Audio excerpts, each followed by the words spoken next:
Het dorpsfeest van Waadzaan gaat na weekend net terug. Het feest werd afgelast vanwege het slimme ongeluk van juster in Italië. Bij een gasexplosie in Conversano kwam een gezin uit Waadzaan om het leven. Oorzaak van de explosie zou nevens de eerste berichten een gaslek wezen. Epke Zonderland is wist van deelname aan de Olympische Spelen. Concurrent Jeffrey Wammers kent toch een blessure dit weekend net meedoen onder de Challenger-wedstrijden in Gent. En daardoor kan hij het Olympisch ticket net meer in de wacht slepen.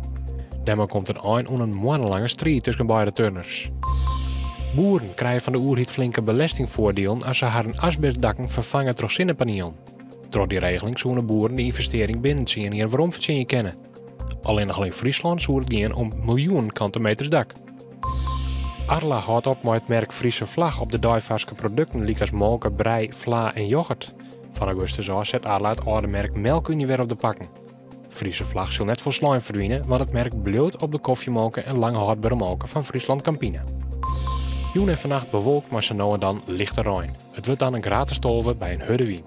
Morgen meest bewolkt, maar zo nou en dan een bui. Het wordt een koele dag met 15 of 16 graden.